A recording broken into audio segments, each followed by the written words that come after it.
ẹ kú ojú ọjọ́ ṣe rí ẹ káàsán gbogbo ẹ̀yin olólùfẹ́ Olóyinka TNT ṣe dáadáa ni mo bá yín. Mi ní ṣàì má máa sọ nǹkan tí mo fẹ́ sọ yìí, and if you have any problem with it, middle finger. Kí ló dé tó jẹ́ pé àwọn ọkùnrin or ẹ̀yin ọkùnrin tí ìyàwó yín bá ṣe nǹkan tí ò dáa, ẹ máa ń quick láti sọ̀rọ̀ ẹ̀, láti bínú, láti ṣe gbogbo ẹ̀. Ṣùgbọ́n tó bá ṣe nǹkan tó dáa, ẹ kì í gbé oríyìn fún. Tí bá sọ wípé obìnrin tí ò bá ní fọkànbalẹ̀ tó bá necessita kó make ara ẹ̀ happy. Màá sọ lénìí, màá sọ lọ́la. Tí Ọlọ́run bá dúró, màá dúró síwájú Ọlọ́run, màá sọ. Nǹkan tó yára pa obìnrin jù bí emotional problem kò sí. Tóbìnrin bá ti ní emotional problem, tó bá ti ń go through trauma, kò sí nǹkan kan tí ò lè ṣe. Mental problem á wọlé, psychological problem á wọlé, oríṣiríṣi nǹkan from mental problem tó bá wà lórí medication ló lè ní diabetes, kò sí nǹkan tí ò lè wọ ìgbésí ayé ẹ̀. Tí nǹkan kan bá ti ń affect obìnrin emotionally, ikú ẹ̀ ti bẹ̀rẹ̀ díẹ̀díẹ̀ nìyẹn. If there is a way to prevent that, I would encourage it fún ẹni obìnrin. Kí ló dé tó jẹ́ wípé mélòó ni ìwọ ọkùnrin gẹ́gẹ́ bí ọkọ tó dẹ̀ mọ̀ pé obìnrin yẹn ó ń ṣe déédé bí obìnrin, ó ń bẹ tọ́jú ọmọ, ó ń tọ́jú ilé, ó ń cover àṣẹ, ó ń cover ibi tó yẹ káṣírí títú, ó ń bò. Mélòó ló pé obìnrin yẹn jókòó rí tó kì í lórí kì tó ní pẹ̀lẹ́ Àríkẹ́ Àṣàkẹ́ mi, mo dúpẹ́ o, orí mi tó gbé mi kaláwore o, mo dúpẹ́ o, ìwọ ni Àṣàkẹ́ mi ò ṣe láìsí o. Mélòó ló pé jókòó rí tó kì í lórí kì. Tá bá wà níbi iṣẹ́, there's something tó máa ń pè ní appraisal. Èèyàn tó wà níbi iṣẹ́ ni wọ́n ní supervisor tó máa ń ṣe supervision fún wọn every 3 months. Wọ́n ṣe appraisal. Kí náà ń ṣe nínú supervision? Ibi tó bá ti ṣe dáadáa, wọ́n á encourage ẹ. Ibi tó bá ti ṣe dáadáa, wọ́n á sọ fún ẹ pé ò ṣe dáadáa ń bíbà, wọ́n fẹ́ kó put in best, kó put in more effort. Ibi tó bá dẹ̀ ti ṣe dáadáa, wọ́n kọ́ tó máa kọ́kọ́ ṣe ní pé wọ́n kọ́ eulogize, wọ́n kọ́kọ́ encourage ẹ, wọ́n á kí ẹ níbi tó ti ṣe dáadáa. Nǹkan tí supervision wà fún nìyẹn. Mélòó lẹ́yìn ṣe bẹ́ẹ̀ gẹ́gẹ́ bí ọkùnrin pẹ̀lú ìyàwó yín? Mélòó lẹ pé ìyàwó yín jókòó tẹ́ ní lágbájá, mo dúpẹ́ lọ́wọ́ ẹ, o ṣé o. Mo rí gbogbo akitiyan àti gbogbo làálàá ẹ lórí àwọn ọmọ yìí o. Ọlọ́run á jẹ́ kó jèrè wọn o. O kú ìtọ́jú mi, o kú ìrànlọ́wọ́ mi o. Lágbájá, àwọn nǹkan tí ò ń ṣe yìí, mi ì dẹ̀ ṣe kí nǹkan, but eléyìí tó ṣe yìí ó ṣe. Mélòó ló kí ìyàwó ẹ? Mélòó ló gbóríyìn fún ìyàwó ẹ? Ọlọ́mọ lè má ní, ẹni tó ní ọmọ tó ní ìyàwó, ó lè má jẹ́ òun ló ní ọkàn ìyàwó o. Ṣé ọlọ́mọ ló ní ìyàwó? The fact pé ìyàwó ẹ bímọ fún ẹ, ó lè má jẹ́wọ́ ló ní ọkàn ẹ̀, because tó o bá ti mọ ẹ̀tọ́ ẹ láti mọ bó ṣe ń handle obìnrin emotionally, láti mọ kí lóbìnrin fẹ́ kẹ́ ẹ gbé oríyìn fún wọn ni, kí lóbìnrin fẹ́ kẹ́ ẹ kẹ́ wọn ni, kí lóbìnrin fẹ́ kẹ́ ẹ gẹ̀ wọn ni. Mélòó ni ìwọ kẹ́ ìyàwó ẹ gẹ́gẹ́ bí pé òun gbóríyìn fún tó tiẹ̀ pé jókòó pé pẹ̀lẹ́ Àríkẹ́ mi, nǹkan tó ṣe yìí ó jọ mí lójú, o ṣe, o kú tọ́jú àwọn ọmọ. Ọkùnrin míì bóbìnrin bá ń tọ́jú ilé tó ń tọ́jú ọmọ kò kàn ẹ́, wá ti wò pé ọmọ ẹ ní náà ṣe bá jọ bí ní. Whereas ẹ̀tọ́ ẹ tó yẹ kó o ṣe lobìnrin ń ṣe. Ṣùgbọ́n the same obìnrin tó ń ṣe ẹ̀tọ́ ẹ yẹn, ọ̀pọ̀lọpọ̀ ọkùnrin ò rí pé ó ń ṣe nǹkan kan fóun torí pé kò ti kó physical cash kó kó fún pé gbà. Kò rí pé ó ṣe nǹkan kan fóun, kò rí pé ó ń ṣe anything. Irú àwọn obìnrin yẹn wọ́n máa fi wọ́n gbálẹ̀ ni pé wọ́n ti believe pé ọmọ ló ń tọ́jú, ṣebí òun ló bímọ. Tí obìnrin bá ń ṣe nǹkan nínú ilé tó ń cover àṣẹ, tó ń cover nǹkan kan fún ẹ nínú ilé, ẹ̀tọ́ ẹ gẹ́gẹ́ bí ọkùnrin láti máa pe obìnrin yẹn jókòó, kó máa praise ẹ, kó pe obìnrin yẹn jókòó once in a while láti ní kárí Àríkẹ́, o ṣé ìyá mi, mo dúpẹ́ lọ́wọ́ ẹ. Ètò ṣe o ṣé o kú tọ́jú mi o. Torí àwọn ọmọ tí obìnrin yẹn tọ́jú, ìtọ́jú ẹ ni. O ṣé o kú tọ́jú mi o, mo dúpẹ́ lọ́wọ́ ẹ o. Ọlọ́run máa bá mi wá jèrè àwọn ọmọ náà kankan.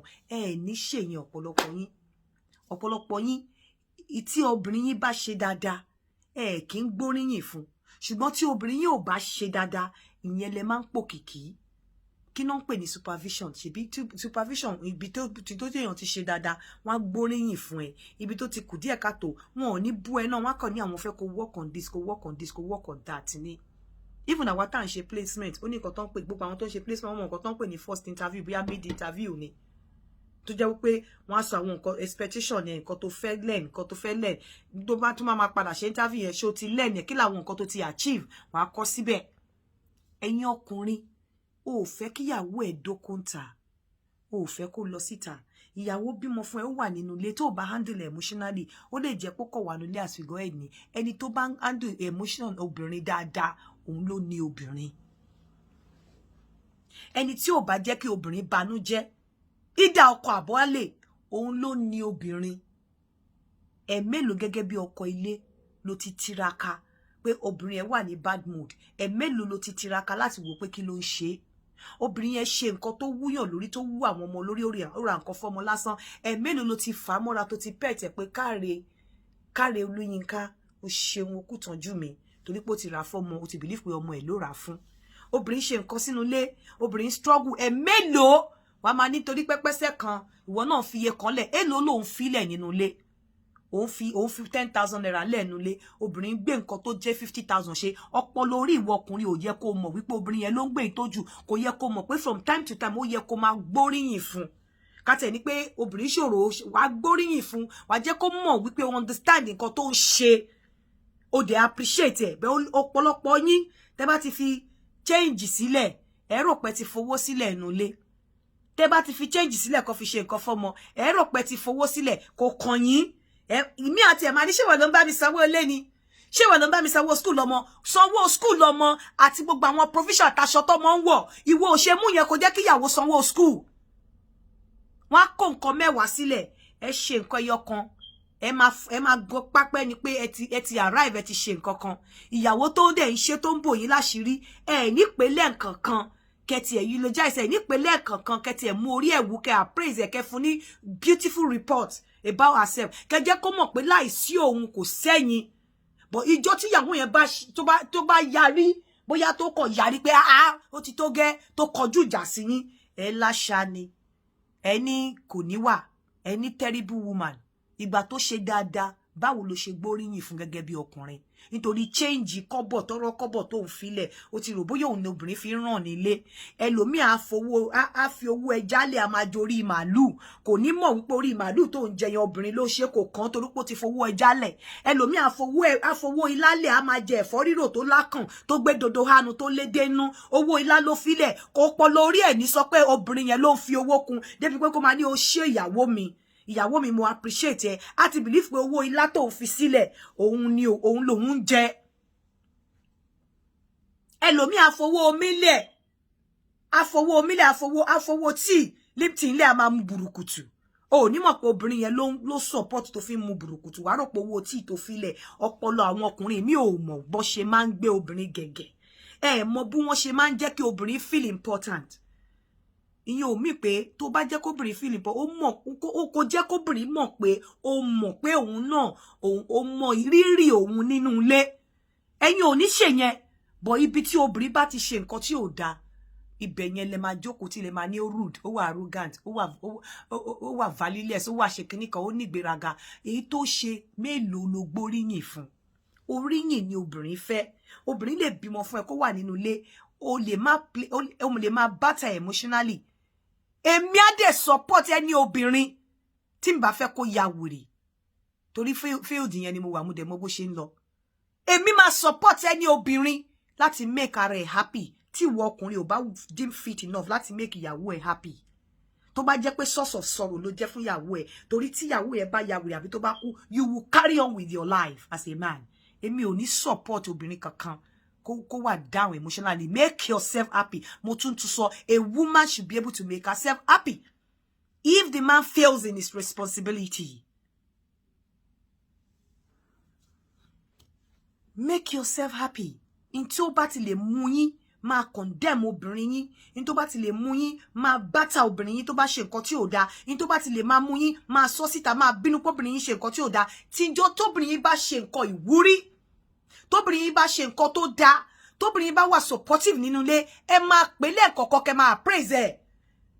Ẹ máa ṣe nǹkan táwa ń pè ní supervision, ẹ máa ṣe fún lẹ́ẹ̀kọ̀ọ̀kan, ẹ pé jókòó ẹ̀yin nìkan pé pẹ̀lẹ́ Àyọ̀ní, ó ṣé o, mo dúpẹ́ lọ́wọ́ ẹ o, mo mọ gbogbo rírì nǹkan tó ń ṣe o Ọlọ́run á bá mi túbọ̀ gbé ẹ lọ́wọ́ sókè má worry má sanre fún ẹ túbọ̀ fàdúrà ràn mí lọ́wọ́ má sanjọ́ fún ẹ ẹ̀yin ò ní ṣe yẹn nítorí pé tí ń fowó lálẹ̀ tẹ́ ń jẹ ìfọ́rírù àti akàn ẹ ti rò pé owó lá ló ṣe ìfọ́rírù àtakàn ẹ ti ń fowó omi lẹ̀ ẹ mú burúkutu ẹ rò pé owó omi tẹ́ filẹ̀ òun ló ń ra burúkutu ìmí a máa sọ wípé iye tó fi sílẹ̀ má sọ oúnjẹ jù yẹn lọ ìgbà tí wọ́n gbé oúnjẹ tó mọ̀ wípé ó ju owó tó filẹ̀ lọ ó ṣe jẹ́ kí ló dé tó jẹ́ mi ò sọ pé dandan ni kẹ́ lọ jalè fún ìyàwó yín tí ẹ bá ní ṣùgbọ́n lẹ́ẹ̀kọ̀ọ̀kan táwọn obìnrin yìí bá ṣe ọlọ́mọ kọ́ ló ní ìyàwó ẹni tó ń handle emotion ìyàwó ẹni tó mú inú ìyàwó dùn òun ló ní ìyàwó kẹ́ má tanra yín ìyàwó lè bí gbogbo ọmọ inú ẹ̀ fún ẹ kínú ẹ má dùn lọ́dọ̀ ẹ kó jẹ́ pé ẹni tó múnú ẹ̀ dùn bòmí ló wà ẹni tó mú inú obìnrin dùn ló ní ìyàwó má tanra ẹ tó bá dẹ̀ wu obìnrin láti dump ẹ pẹ̀lú ọmọ tó bí fún ẹ ó dump ẹ nìyẹn ò bá rí pẹ̀lẹ́ lómi alálà ńláńlá the worst that could happen ni pé wàá go in for divorce wàá máa lọ torí pé èmi ò ní encourage obìnrin kankan pé kó kú torí pé tóbìnrin bá kú ó kú gífà lásán ni life continues so I will never be a party to that ẹ̀yin ọkùnrin ẹ lọ tú ara yín ṣe ẹ má jẹ́ kó jẹ́ pé nígbà tí obìnrin bá ṣe nǹkan tí ò dáa nìkan lẹ máa ń pariwo wọn síta lẹ máa ń bínú sí wọn tó bá ṣe nǹkan tí ò dáa tẹ́já bá sọ lómi amọ̀wọ́ ọ̀tẹ̀ tó bá fi owó lẹ̀ tó ń jẹ jù yẹn lọ ó yẹ kó mọ̀ pé èèyàn ló wà nídìí orò tó rò fi ń ké tó bá fi awó baskona sílẹ̀ táwọn ọmọ ń wọ designer ó lè yẹ kó mọ̀ pé èèyàn ló wà lódìí orò tí orò fi ń ké tó bá fi owó omi sílẹ̀ tó ń mu burúkutu ó yẹ kó mọ̀ pé èèyàn ló wà nídìí orò tó rò fi ń ké ṣùgbọ́n èèyàn tó wà nídìí orò yẹn kò ń ṣe ẹ̀tọ́ ẹ̀ ní láti ṣe ó ń ṣe nítorí ìfẹ́ torí pé ó fẹ́ wà supportive lẹ́ẹ̀kọ̀ọ̀kan ẹ máa ṣe supervision pẹ̀lú ẹ kẹ́ máa eulogize ẹ lẹ́ẹ̀kọ̀ọ̀kan ẹ kí oríkì ẹ jẹ́ kó mọ̀ pé understand nǹkan tó ń ṣe pé ẹ dẹ̀ appreciate ẹ kò ṣe pé ńgbà tí torí nǹkan tó bá ti lè mú yín máa pariwo síta pé ó ṣe báyìí kò dáa kíní kan tó bá ṣe dáadáa ẹ máa gbóríyìn fún shabarikolo.com ire o àìjẹ́ bẹ́ẹ̀ ọkùnrin tí obìnrin bímọ fún kọ́ ló ní ìyàwó ẹni tó bá jẹ́wọ́ tó bí ẹ fún tó bá jẹ́ obìnrin tó bímọ fún ẹ ìwọ ló ń take care emotionally ló tó ń mú inú ẹ dùn ìwọ ló ní ìyàwó 100% bẹ́ẹ̀ tó bá mú inú ẹ dùn anywhere tí obìnrin bá ti ní happiness other than ọ̀dọ̀ ẹ onítàn ló ní ìyàwó ire o ó dàbọ̀.